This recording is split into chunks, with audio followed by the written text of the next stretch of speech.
Hello friends, welcome to my YouTube channel सच न्याय तक। दोस्तों, आज हमारे साथ एक जाने माने युवा जो अपने परिचय के मोहताज नहीं है। ये एफिलिएट मार्केटर के नाम से काफी फेमस हैं।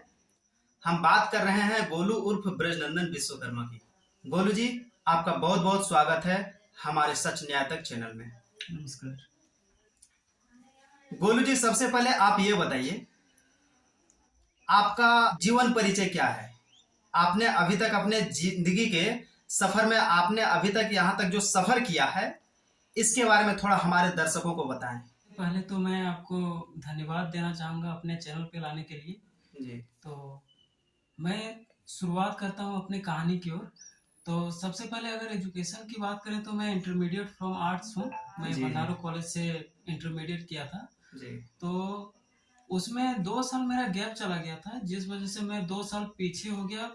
मतलब अपने ही मतलब पहले साइंस का स्टूडेंट था और उसके बाद फैकल्टी चेंज करवा के मैं फिर आर्ट्स का स्टूडेंट बन गया। अच्छा। और 1 साल गैप चले जाने के वजह से 2 साल मेरा गैप चला गया था। यानी कि पूरे अगर कहें तो इंटरमीडिएट मेरा जो 2 साल में होने वाला था वो 4 साल में हो गया। अच्छा बोलो जी, 4 साल में आपने इंटरमीडिएट कोर्स को पूरा किया, तो फिर आपको ऐसा क्या लगा? आखिर एफिलिएट मार्केटर के तौर पर, आप डिजिटल मार्केटर के तौर पर आप बहुत सारे लोगों को डिजिटल ट्रेनिंग भी देते हैं कि मार्केटिंग कैसे किया जाए, डिजिटल मार्केटिंग कैसे किया जाए। आपका इधर इस ओर झुकाव कैसे हुआ? देखिए, इस और झुकाव की अगर बात करें तो मुझे मतलब पहले सिंगिंग में बहुत ज़्यादा इंटरेस्ट थी। जी। तो इस वजह से मैं बहुत कोशिश किया। मतलब इंटरेस्ट जो है ना, हर किसी को चाहिए जो इंटरेस्ट उसका है वही क्षेत्र में चले जाए, वो बहुत ज़्यादा ग्रो करेगा अपने लाइफ में। फिर उसको कोई टीचर्स की ज़रूरत नहीं है। तो कहने का मतलब है सिंगिंग में बहुत ज़्यादा इंटरेस्ट था, तो उस वजह से मैं सोचा कि अपने सिंगिंग करियर को मतलब सिंगिंग की वजह से मैं क्या करूँ, ऐसा क्या करूँ जिसकी वजह से लोग ज़्यादा से ज़्यादा हमको जाने। जी। जी। तो इसके लिए मैं सबसे पहले उस टाइम में हैदराबाद में रह रहा था। डेट थी 8 जुलाई 2018। अच्छा। तो उस टाइम की बात है। तो जब मैं शुरुआत किया कि सबसे पहले हमने सर्च किया थी कि सिंगिंग कैसे किया जाए, फेमस कैसे हो। तो हमको सबसे पहला जो आज के डेट में जो दुनिया के सबसे बड़े सर्च इंजन जो है यूट्यूब, जी। वो सेकंड नंबर पे है यूट्यूब। फर्स्ट नंबर पे है गूगल और अच्छा। सेकंड नंबर पे है यूट्यूब सर्च इंजन। तो वही प्लेटफॉर्म के बारे में हमको पता चला और उसके बारे में हमने जानना शुरू किया, यूट्यूब चैनल बनाया और फिर अपना वीडियो उसमें अपलोड किया था। फर्स्ट वीडियो हमने स्टार मेकर में गाना गाकर उसमें अपलोड किया था। फिर हमने उसके बारे में मतलब बहुत ज़्यादा उसके बारे में नहीं सोचकर मैं फिर काम करने लगा। उसके बाद फिर क्या हुआ? हाँ, काम कौन सा करने लगे सर? जो बताया कि उधर स्टार मेकर की तरफ हम नहीं सोच करके हम कुछ काम करने लगे, कौन सा काम? मैं रेस्टोरेंट में जी। चार मीनार से 2-3 किलोमीटर आगे जाना पड़ता है। ये हैदराबाद में है? जी जी। रेस्टोरेंट में जाकर वहाँ पे मैं एज ए वेटर, जो बिलिंग मशीन होता है उसका ऑपरेटर के तौर पे हमने काम किया था। तो उस दौरान में हमको ये पता चला कि आखिर यूट्यूब में इतने लोग तो फ्री में बोल नहीं सकते। आखिर इतने लोग, इतना टाइम भी नहीं है किसी के पास, तो क्यों लोग इतना मतलब टाइम बर्बाद करें यूट्यूब में? तो कुछ तो होगा इसके अंदर। तो फिर वहाँ से मैं चला आया हैदराबाद से। कुछ काम पड़ जाने के वजह से मैं अपने घर चला आया। उसके बाद फिर 1 साल तक हम घर में रहे। उसके बाद मेरे लाइफ में आ जाता है 2020। अच्छा। फिर आप 2020 क्या है आपके लिए? कुछ स्पेशल क्या है 2020? स्पेशल वही बहुत लोगों को बर्बाद भी कर दिया और बहुत लोगों को मतलब फर्स्ट से आज तक भी पहुंचा दिया। तो मैं भी वही। अच्छा, लॉकडाउन का समय था जी सर वो? जी।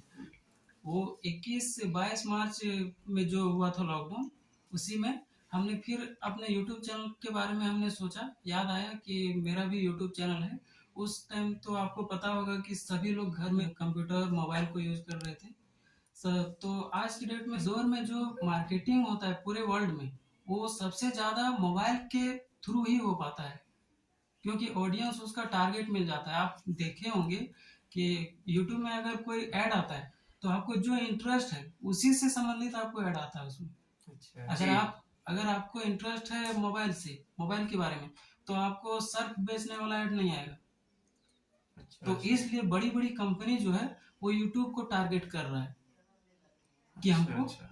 कि हमको टारगेट ऑडियंस मिल जाता है। टेलीविजन में ऐसा नहीं है।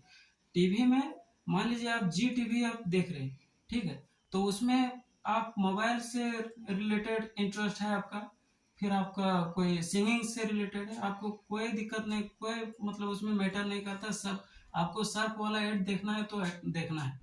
तो इसलिए बड़ी बड़ी कंपनी जो है वो रुख कर रही है यूट्यूब की ओर, और इसी वजह से आज यूट्यूब दुनिया का सबसे बड़ा सर्च इंजन में दूसरे सेकंड स्थान पे, सेकंड नंबर। जी, सेकेंड लार्जेस्ट सर्च इंजन है पूरे वर्ल्ड में।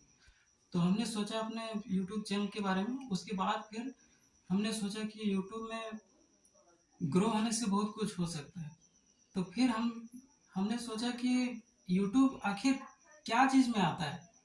जैसे बड़े बड़े जो गवर्नमेंट जॉब है, वो लोग भी अपने जॉब को छोड़ छोड़ कर यूट्यूब में आ रहे हैं। तो इसमें ऐसा क्या है जो आ रहे हैं? अच्छा सर, यूट्यूब हो गया, फेसबुक हो गया, इंस्टा हो गया, लिंक्डइन वगैरह जो जो है, जी जितना सारा सोशल साइट्स ये सब जी है, ये सभी एक ही प्लेटफॉर्म डिजिटल मार्केटिंग के अंतर्गत सभी आ जाते हैं क्या? जी। सोशल मीडिया मार्केटिंग में आता है फेसबुक, इंस्टाग्राम, माइक्रोसॉफ्ट, लिंक्डइन जो है वो माइक्रोसॉफ्ट का प्रोडक्ट है। अच्छा और गूगल, ये सब सब सोशल सोशल मीडिया बोले तो फेसबुक, इंस्टाग्राम, फिर सोशल मीडिया जो है वो डिजिटल मार्केटिंग में आता है। अच्छा अच्छा। अच्छा बोलो जी, आपने बताया कि आपने पढ़ाई किया है इंटरमीडिएट तक। आप हमेशा ये बोलते हैं कि लोगों को पढ़ने की ज़रूरत नहीं है। आप 10th क्लास कर लिए, उसके बाद फिर से आपको 12वां करना है, 12वां करने के बाद फिर से आपको ग्रेजुएशन करना है। आपने इसके बारे में अपने यूट्यूब चैनल में भी डाला था कि 12वां करने के बाद जो 13वां होता है वो करना निश्चित हो जाता है। वैसा ही मतलब आप इस तरह से कुछ बताए थे। तो क्या पढ़ाई लिखाई करना आज के समय में डिजिटल मार्केटर, अगर डिजिटल मार्केटिंग के दौर में देखा जाए, तो क्या पढ़ाई लिखाई का कोई मतलब नहीं बन जाता है क्या? आखिर लोग पढ़ रहे हैं, इतने सारे लोग पढ़ रहे हैं, तो फिर उनका क्या है, उससे इधर कैसे झुकाव हो, उनको आप कैसे कनेक्ट करेंगे? इस मार्केटिंग दौर में लोगों का झुकाव ज़्यादा हो रहा है कि हम पढ़ाई करके कंपटीशन का लोग तैयारी कर रहे हैं, उनके लिए क्या प्लेटफॉर्म हो सकता है डिजिटल मार्केटिंग के क्षेत्र में? देखिए, मेरे कहने का मतलब ये नहीं है कि आपको बिल्कुल पढ़ाई छोड़ छोड़ के आपको बैठ जाना है। ऐसा बिल्कुल नहीं है। आपको पढ़ना ज़रूर है, ठीक है ना? आप, लेकिन हाँ, ऐसा इतना आपको नहीं पढ़ना है कि आप पढ़ लिख कर बर्बाद हो जाएँ। आप अच्छा। मान लीजिए आप ग्रेजुएशन कर लिए, उसके हम्म, बाद आप वैकेंसी भरेंगे कंपनी में। अब जी कंपनी आपको जॉब दे तो क्यों दे? आप बताइए, हम आपसे पूछ रहे हैं, जी। आपको जॉब दे तो क्यों दे? नहीं सर, इसकी जानकारी तो मुझे नहीं, आप ही बताइए। अब मान लीजिए कोई कंपनी बेस्ड कंपनी है, कोई प्रोडक्ट बेस्ड उसको सेल करना है, ठीक है, तो आपको स्कूल कॉलेज में कभी सिखाया गया कि प्रोडक्ट किस तरह से सेल किया जाता है? चलिए, प्रोडक्ट आप नहीं सेल कर पाएंगे, ठीक है, तो किसी भी काम को कराना है तो हम्म। 10 लोगों को मतलब एक ऑपरेट टीम करना होगा, है। हाँ। सब 10 लोगों को इंस्ट्रक्शन देना है कि आपको ये करना है, वो करना है, वो करना है। तो आपको स्कूल में कभी सिखाया गया? नहीं, इसकी जानकारी तो नहीं मिला। लेकिन एक चीज होता है ना सर, कि जब हम लोग स्कूल में पढ़ाई कर रहे थे, उस वक्त हम भी अपने क्लास का मॉनिटर रहे हैं, तो थोड़ा सा तो वहाँ एक विकास होता है, स्किल का डेवलप होता है, स्किल डेवलप होता है जी कि हम लोगों को किस तरह से इंस्ट्रक्शंस दे सकते हैं और उनको किस तरह से काम करवा सकते हैं। जैसे ऐसा होता था ना कि बगल में हमको साफ सफाई करवाना है, आज हमारे क्लास में साफ सफाई का काम कौन करेंगे, वो थोड़ा होता था। तो ये, लेकिन अब सवाल यहाँ यह भी उठता है कि एक क्लास में लगभग 40 से 45 स्टूडेंट्स होते हैं, तो क्या सभी स्टूडेंट्स के अंदर वो स्किल डेवलप हो पाता है? ऐसा बिल्कुल नहीं है। आप मॉनिट आप मॉनिटर स्कूल में रहे थे वो अलग बात है, और रियल लाइफ में मॉनिटरिंग करना ये बहुत बड़ी बात है। ये आसमान ज़मीन का अंतर है। आपको मान लीजिए आप पढ़ लिख कर कोई जॉब निकाल लेते हैं, उसके बाद आपको ट्रेनिंग जो दिया जाता है वही आपको लाइफ में काम आता है। वो जॉब में आपको वही करना है, ठीक है। आप 10 साल पढ़े, वो कोई मतलब अकबर बिरबल कौन है, वो मान लीजिए कंप्यूटर रिपेयर का काम है, ठीक है, उस कंप्यूटर रिपेयर बेस्ड कंपनी है, ठीक है ना।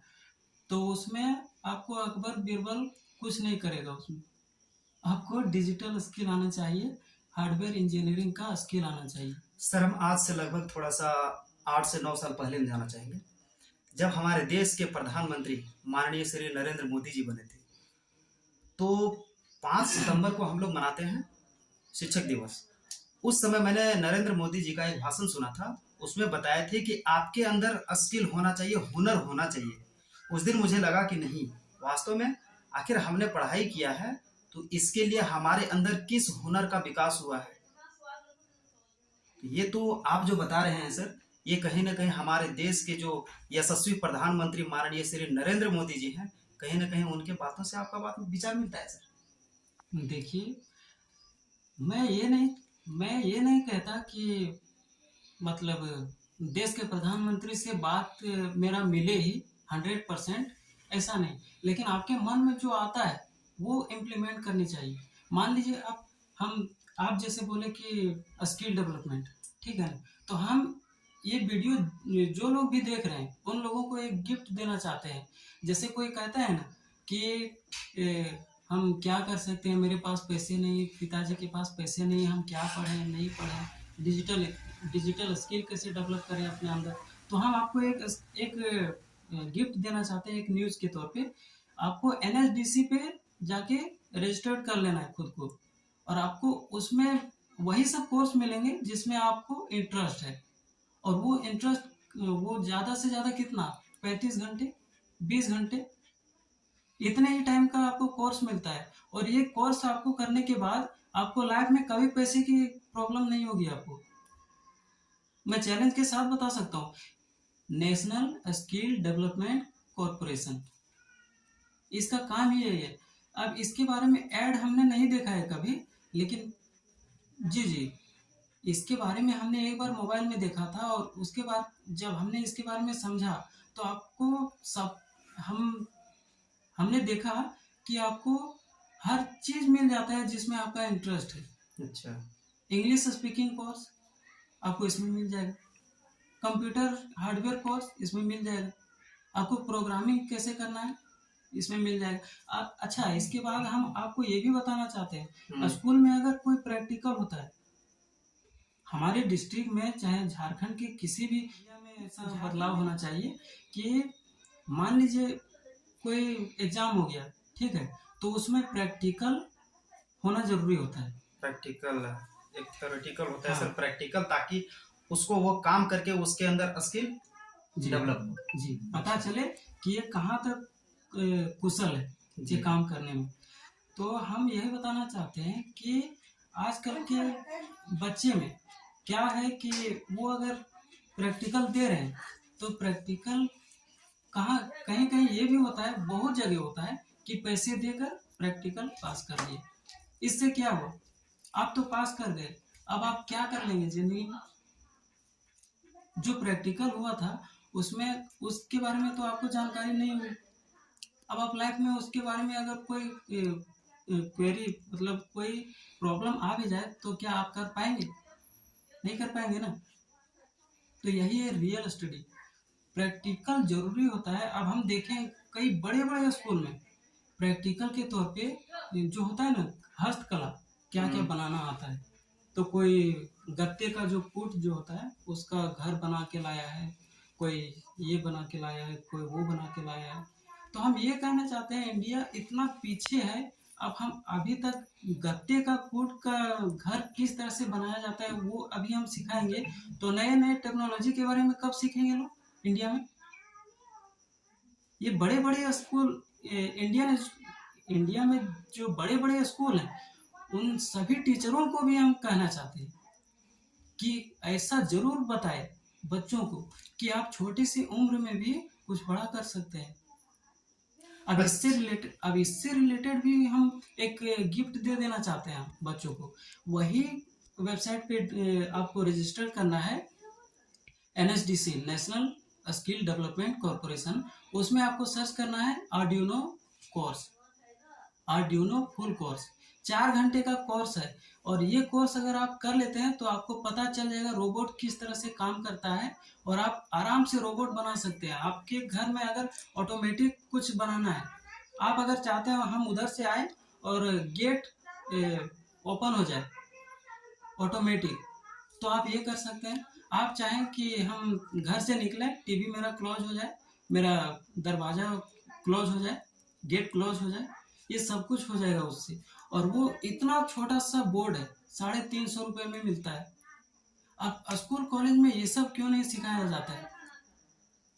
तो सर आप इतनी सारी बात बोले, तो क्या भारत का जो इंडियन एजुकेशन सिस्टम है, ये आने वाले दिनों में क्या लगता है कि बेरोजगारी दूर कर पाएगी?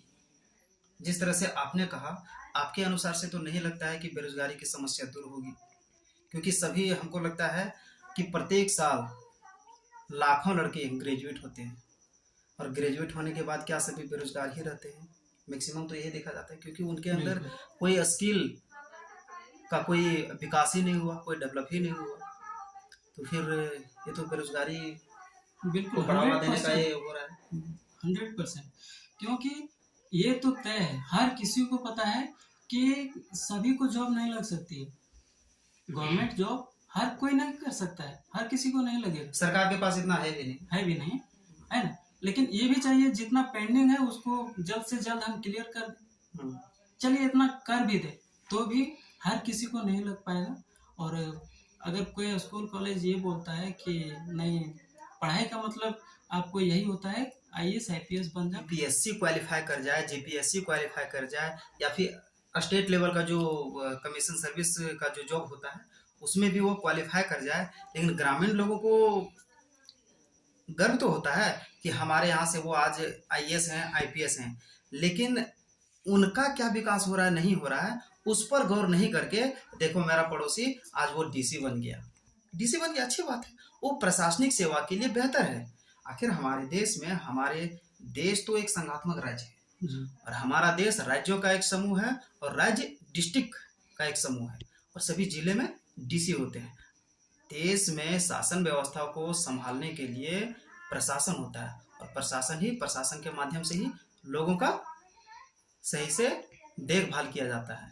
तो ये नहीं कि DC SP बनना वो गलत बात है, बनने वाले तो बन रहे हैं, लेकिन हम सभी अगर ये कर रहे हैं तो फिर ये मेरे हिसाब से आने वाले दिनों में बेरोजगारी बढ़ेगी क्या? जी बिल्कुल।